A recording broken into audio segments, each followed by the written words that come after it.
हाँ जी बच्चों, welcome. Unit 4 chapter 2।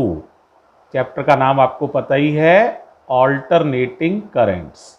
Lecture number 15 और टॉपिक का नाम है ट्रांसफॉर्मर। इसे हम बेटे दो पार्ट्स में पढ़ेंगे। टॉपिक लंबा है तो 15A और 15B। तो पहले 15A से शुरू कर रहे हैं, ठीक है। तो बेटा सबसे पहले कोई भी डिवाइस होती है तो सबसे पहले भाई हमारी जो सवाल होता है कि इसका प्रिंसिपल क्या है, किस प्रिंसिपल पर बेस्ड है। तो देखो सुनो ध्यान से, it is based on the, बोलो, it is based on the principle of mutual induction. किस प्रिंसिपल पर बेस्ड है? Mutual induction. तो it is based on the principle of mutual induction. Mutual induction समझ रहे हैं? दो कॉइल होती हैं, एक प्राइमरी एक सेकेंडरी। एक से लिंक मैग्नेटिक फ्लक्स में चेंज किया जाता है तो दूसरी कॉइल में इंड्यूस्ड ईएमएफ पैदा हो जाता है। इसी प्रिंसिपल को म्यूचुअल इंडक्शन कहा गया है। क्या क्लियर है? तो बच्चों प्रिंसिपल तो समझ में आ ही गया, किस प्रिंसिपल पर बेस्ड है? Mutual induction. अब दूसरी बात आती है बेटे, इसका यूज क्या है ना। तो जरा ध्यान से देखो यूज। ये क्या करता है बेटे? हाई वोल्टेज लो करंट को लो वोल्टेज हाई करंट में, या इसका उल्टा भी कर सकता है। तो ये क्या करता है? It converts low voltage high current, low voltage high current into, उल्टा करो, लो वोल्टेज था ना तो हाई वोल्टेज लो करंट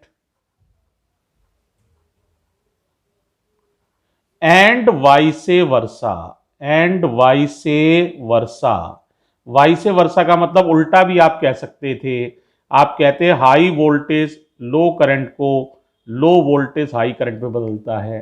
तो दोनों ही काम कर सकता है। अगर आप लो वोल्टेज रखेंगे तो आपको हाई वोल्टेज दे सकता है, और अगर आप हाई वोल्टेज रखेंगे तो आपको लो वोल्टेज भी ये दे सकता है। ये इसका यूज है, ठीक है। अब इससे क्या फायदा होगा ये मैं आगे आपको बताऊंगा, फिलहाल आप यूज को ध्यान कर लीजिए। एक बात और सुन लीजिए, कई लोगों के दिमाग में होती है कि शायद ट्रांसफॉर्मर कोई जनरेटर है, लाइट वाइट पैदा करता है। ऐसा कुछ भी नहीं है। सिर्फ लो वोल्टेज को हाई में कन्वर्ट कर सकता है और हाई वोल्टेज को लो में कन्वर्ट कर सकता है, ठीक है। वो भी समझ लो कैसे। जैसे पावर है, पावर का फॉर्मूला होता है VI, सारे बच्चों को ही पता है। मान लो पावर हमारी एक बहुत सिंपल सी मानी 100 वॉट है, समझाने के लिए बताया है। अब आपने क्या किया? वोल्टेज हाई कर लिए, 100 वोल्ट कर लिए, तो करंट कितनी रह जाएगी? ओनली 1 एम्पियर, क्योंकि दोनों का प्रोडक्ट 100 चाहिए। अब वोल्टेज आप जनरेट इससे क्या करा सकते हैं? एसी से वोल्टेज आप लो करा लीजिए तो ये वोल्टेज 20 कर देगा, या जितने आप चाहें उतने कर देगा। तो करंट कितनी हो जाएगी? 5 एम्पियर। तो देखो वोल्टेज लो हो गए तो करंट हाई हो गई। उल्टा काम भी करा सकते हैं, आप कहें नहीं सर मैं तो वोल्टेज जो है 1000 वोल्ट कराऊंगा, करा लीजिए, कोई दिक्कत नहीं। तो करंट कितनी रह जाएगी? 0.1 एम्पियर, क्योंकि मल्टीप्लाई करेंगे तो आंसर 100 वॉट ही आना चाहिए। तो चाहे ये मल्टीप्लाई करो तो भी 100 है, ये मल्टीप्लाई करो तो भी 100 है, ये मल्टीप्लाई करो तो भी 100 है। तो आंसर 100 वॉट ही रहेगा। तो अगर आप वोल्टेज को हाई कराएंगे तो करंट लो कर देगा, ये वोल्टेज को लो कराएंगे तो करंट हाई कर देगा। इसी काम में ही आता है। और ये कोई जनरेटर नहीं है, ये मैं बहुत क्लियर बता दूं, transformer is not a generator. Transformer is not a generator. ये क्लियर समझ लीजिए। तो देखो बेटे, बेसिक बात बता दी। अब आता है कितने टाइप के ट्रांसफॉर्मर होते हैं। तो देखो बच्चों, types of transformer, types of transformer. तो आप ध्यान से सुनिए, ट्रांसफॉर्मर दो टाइप के होते हैं। एक होता है स्टेप अप ट्रांसफॉर्मर और एक होता है स्टेप डाउन ट्रांसफॉर्मर। बताओ कौन कौन से हैं। पहले का नाम बताया step up transformer, step up transformer. अब कोई बच्चा पूछे सर ये बताइए स्टेप अप ट्रांसफॉर्मर क्या करता है। आंसर ये वाला काम करेगा, वोल्टेज को हाई, ये स्टेप अप वाला काम है। ये वाला स्टेप अप यानी वोल्टेज को हाई करेगा और करंट को कम कर देगा। यानी ये लो वोल्टेज हाई करंट को हाई वोल्टेज लो करंट में बदलता है। बताओ क्या करता है। तो इट कन्वर्ट्स, जरा बोलो, इट कन्वर्ट्स, बोलो, low voltage high current, low voltage high current into high voltage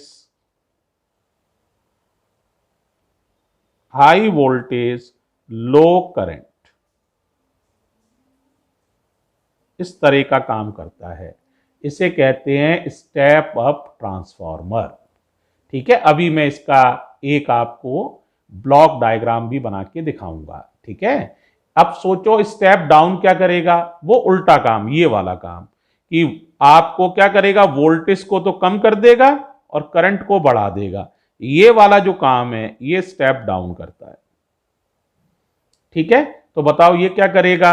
it converts high voltage low current into low voltage high current. तो जरा सुन लीजिए स्टेप डाउन का काम भी ध्यान से देखिए। स्टेप डाउन ट्रांसफॉर्मर की बात कर रहा हूं, स्टेप डाउन। तो step down transformer,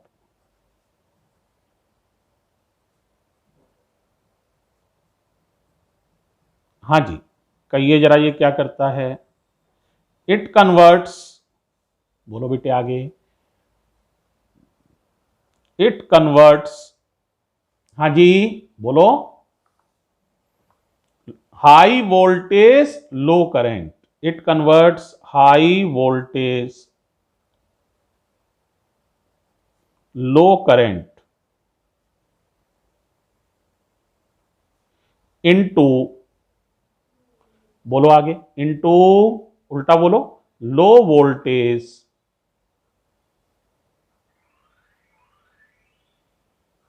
high current.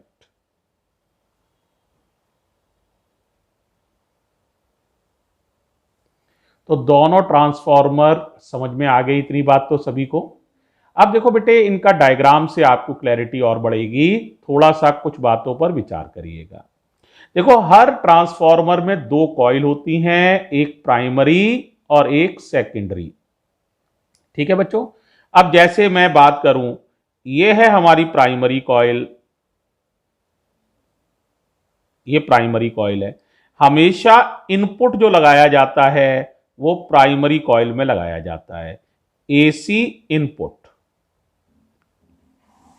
ये है प्राइमरी कॉइल और ये है बच्चों, ये दोनों एक ही फ्रेम पर लिपटी हुई होती हैं, है ना। तो ये मैंने बीच में फ्रेम को दिखा दिया है जिस पर ये लिपटी हुई हैं। ये सेकेंडरी है। अब जरा अंतर देखना, कुछ अंतर दिखे तो बताना मुझे। ये सेकेंडरी है, यहां से आपको मिलेगा आउटपुट। ये सेकेंडरी कॉइल है, यहां मिलेगा एसी आउटपुट। हाँ जी, क्या अंतर दिखा। देखो इसमें टर्न्स कम हैं। देखो इसमें सिर्फ कितने टर्न्स हैं, 1 2 3 4। इसमें देखो कई सारे टर्न्स हैं। तो ये स्टेप अप ट्रांसफॉर्मर की सबसे बड़ी बात होती है, सेकेंडरी में टर्न्स ज्यादा होते हैं। सेकेंडरी में टर्न्स ज्यादा होते हैं। और याद रखो, टर्न्स बढ़ाओगे तो वोल्टेज बढ़ जाएगा, इसीलिए सेकेंडरी का वोल्टेज ज्यादा होता है। और वोल्टेज बढ़ाओगे, पावर तो उतनी है, वोल्टेज तुमने बढ़ा दिया है तो करंट कम हो जाएगी। करंट जो होती है प्राइमरी में ज्यादा होती है। ये बात आप ध्यान से समझ लीजिए। फ्लक्स आपको पता है, फ्लक्स जो होता है वो ईएमएफ पे डिपेंड करता है, ई बराबर d phi upon d t, तो फाई एस बड़ा होता है। ये चार बातें आपको ध्यान रखनी है। और ये ट्रांसफार्मर कौन सा है? Step up. स्टेप अप माने वोल्टेज अप। स्टेप अप यानी वोल्टेज अप, यानी नंबर ऑफ टर्न्स अप, यानी फ्लक्स अप और करंट डाउन। ठीक है, यानी कि स्टेप अप माने सेकेंडरी अप, सारी चीजें सेकेंडरी में ज्यादा है, नंबर ऑफ टर्न्स भी ज्यादा है, वोल्टेज भी ज्यादा है, फ्लक्स भी ज्यादा है, बस करंट जो है वो कम रह जाती है। ये है स्टेप अप। ठीक है, अब एक बात और समझो बेटे, अगर यहां पैसे आप थोड़ा सा बचाना चाहें, इकोनॉमी चाहें, है ना, तो आप थोड़ी सेविंग भी कर सकते हैं। देखो क्यों? देखो, जितनी ज्यादा करंट चलाओगे उतनी मोटी तार लेनी पड़ती है। तो देखो, यहां तो करंट ज्यादा चल रही है तो आप यहां तो मोटी तार ले लीजिए। तो ये तो है थिक कॉपर वायर। कौन सी वायर ले लो? Thick copper wire. थिक माने मोटी, थिक कॉपर वायर ले लो आप, है ना, थिक कॉपर वायर। और यहां करंट कम चलनी है तो भाई आप पतली तार से भी काम चला सकते हो, पतली तार सस्ती पड़ेगी, तो यहां ले सकते हो आप thin copper wire. Thin copper wire, ये स्टेप अप हो गया। अब अगर स्टेप डाउन का मुझे डायग्राम बनाना पड़े तो इसका जस्ट उल्टे तरीके से बनेगा। उसमें क्या होगा? प्राइमरी में टर्न्स ज्यादा होंगे, इस तरह से। इनपुट हमेशा प्राइमरी पर ही लगाया जाता है। ये हो गया एसी इनपुट, प्राइमरी पे लगा हुआ है, ये प्राइमरी कॉइल है, नंबर ऑफ टर्न्स ज्यादा हैं। और ये सेकेंडरी कॉइल है, सेकेंडरी में नंबर ऑफ टर्न्स कम है। यहां से आपको हमेशा सेकेंडरी से आउटपुट मिलता है, तो ये मिलेगा आपको आउटपुट। ये सेकेंडरी कॉइल है, यहां से मिलेगा आपको आउटपुट। ठीक है, अब खुद बताओ बताओ यहां क्या क्या हो रहा है, बोलो भाई बोलो। टर्न्स किस में ज्यादा है? प्राइमरी में। तो सेकेंडरी में टर्न्स कम होते हैं, उल्टी उल्टी बात लिखनी है, प्राइमरी में टर्न्स ज्यादा होते हैं। वोल्टेज भी यहां कम हो जाता है, तो ईएस छोटा हो जाता है, ईपी बड़ा होता है। फ्लक्स भी यहां कम हो जाता है, प्राइमरी में फ्लक्स ज्यादा एसोसिएटेड होता है, सेकेंडरी में फ्लक्स कम हो जाता है। लेकिन करंट के मामले में कौन जीतता है? सेकेंडरी। करंट ज्यादा होता है सेकेंडरी में। और पावर, अगर कोई लॉस नहीं हो रहा है तो पावर बराबर होगी, अदरवाइज बेटे पावर जो होती है लॉस की वजह से सेकेंडरी में थोड़ी कम हो जाती है। तो ये है स्टेप डाउन। तो स्टेप डाउन माने वोल्टेज डाउन। अब बताओ, यहां पर भी पैसे बचाना चाहो तो फिर बचा सकते हो। ये वाली जो लो ना, ये वाली, ये तो ले थिक कॉपर वायर, मोटे तार से बना लो इसे, क्योंकि करंट ज्यादा है सेकेंडरी में।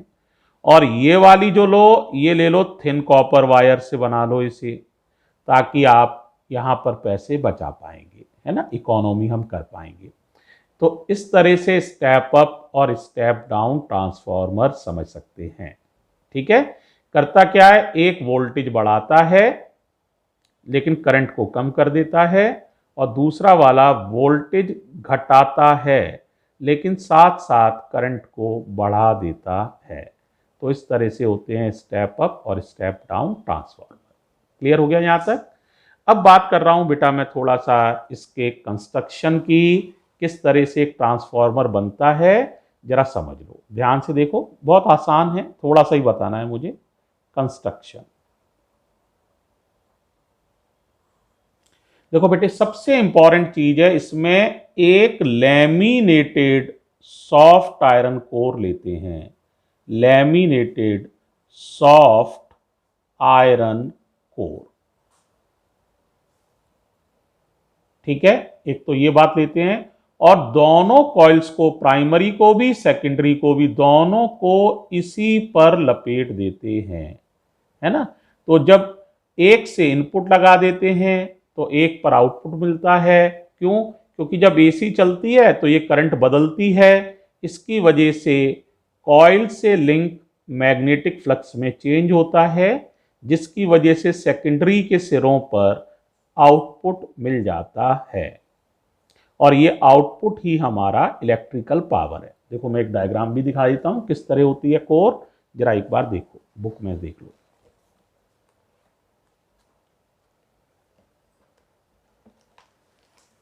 थोड़ा और क्लियर दिखाने की कोशिश कर रहा हूं।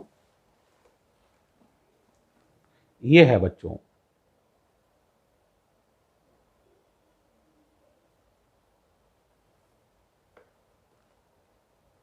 दिख रहा है, देखो ये है लैमिनेटेड कोर।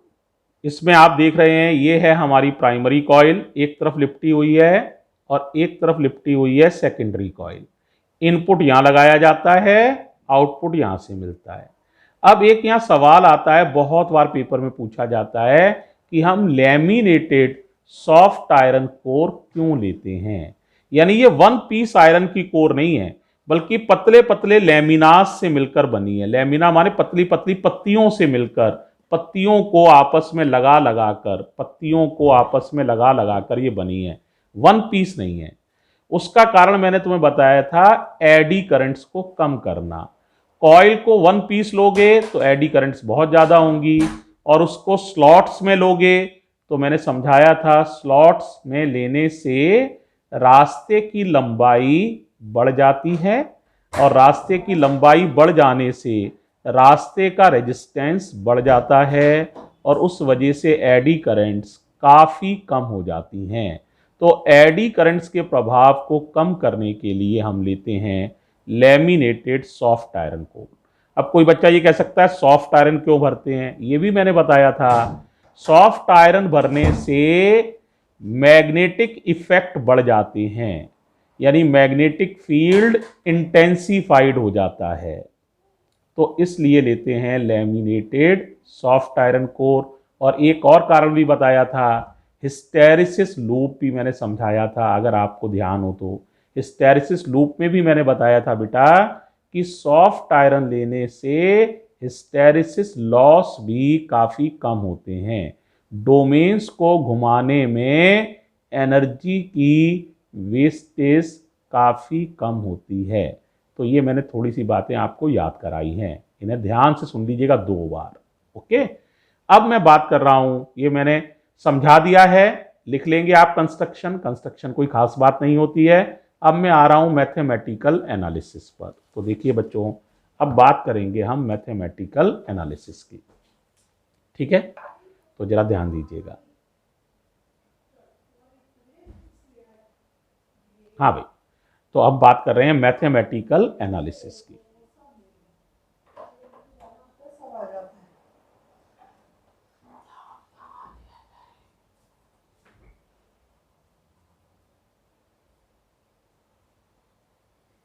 थोड़ा सा ध्यान बढ़ा लीजिए भाई, है ना। देखो ज़्यादा बड़ी नहीं है, ध्यान से सुनना है। पहला तो यही रेशियो है जो सबसे इंपॉर्टेंट है, phi s upon phi p. फाई का मतलब जानते ही हो, मैग्नेट क्या होता है भाई, बोलो, magnetic flux linked with secondary, phi S, magnetic flux linked with primary, phi p. Phi s upon phi P बराबर E S upon E P, voltage of secondary और वोल्टेज ऑफ प्राइमरी, बराबर N S upon N P, number of turns in secondary, number of turns in primary, बराबर current का ratio उल्टा होता है, I P upon I S, और इसको कहते हैं के। के को कहते हैं ट्रांसफॉर्मेशन रेशियो। Transformation ratio. अब आप कहेंगे सर इससे क्या पता चलता है, तो समझ लीजिए, अगर के की वैल्यू 1 से बड़ी है तो इसका मतलब स्टेप अप ट्रांसफॉर्मर है, और अगर k की वैल्यू 1 से छोटी है तो समझ लीजिए स्टेप डाउन ट्रांसफॉर्मर है। तो ये सबसे फंडामेंटल इक्वेशन है और k के बारे में बता दिया मैंने। इससे पता चल जाता है ये स्टेप अप है या स्टेप डाउन है। अगली बात, अब बताओ इनपुट कहां लगाया जाता है? प्राइमरी पर। तो बताओ पावर इनपुट कितनी होगी? सोचो जरा, पावर इनपुट। तो पावर का फॉर्मूला सारे बच्चों को पता है, VI होता है। अब यहां पर पावर लगाई गई है इनपुट में प्राइमरी कॉइल पर, तो हम लिखेंगे EP यानी voltage of primary, IP current in primary. Okay, तो पावर इनपुट होता है EP IP। अब अगर मैं पूछूं पावर आउटपुट बताइए, तो पावर आउटपुट होता है बच्चों, आउटपुट मिलता है सेकेंडरी पर, तो यहां पर आएगा वोल्टेज ऑफ सेकेंडरी और करंट ऑफ सेकेंडरी। ये होता है पावर आउटपुट। अगर कोई एनर्जी लॉस नहीं है, if there is no energy loss, हालांकि ऐसा होता नहीं है, if there is no energy loss, तो क्या होगा? अगर एनर्जी लॉस नहीं है तो पावर इनपुट और पावर आउटपुट आपस में बराबर होते हैं, तो P in equals to P out. लेकिन अगर एनर्जी लॉस है ना, तो ये बराबर नहीं होते हैं। हमेशा इनपुट पावर ज्यादा होती है और एनर्जी लॉस हो जाता है कुछ, तो आउटपुट कम मिलता है। तो if there is energy loss, जो कि होता ही है, if there is energy loss, तो हमेशा याद रखिए P in is greater than P out. अब हम निकालते हैं इफिशियंसी ऑफ ए ट्रांसफॉर्मर। तो जरा ध्यान से देखिए, इफिशियंसी ऑफ ए ट्रांसफॉर्मर ईटा। तो देखो बच्चों, efficiency of A transformer, efficiency को जनरली बटे ईटा से हम डिनोट करते हैं। तो ईटा होता है P आउट अपॉन P इन। तो P आउट हो गया ESIS और P इन हो गया EPIP। ये ईटा का फॉर्मूला होता है। कभी कभी पेपर में परसेंट ईटा पूछा जाता है, परसेंट इफिशियंसी, कि कोई ट्रांसफॉर्मर कितने परसेंट इफिशियंट है। तो अगर परसेंट ईटा निकालना हो तो आप फॉर्मूला बनाएंगे ESIS अपॉन EPIP इंटू 100%। तो ये होता है परसेंट ईटा का फॉर्मूला। ठीक है।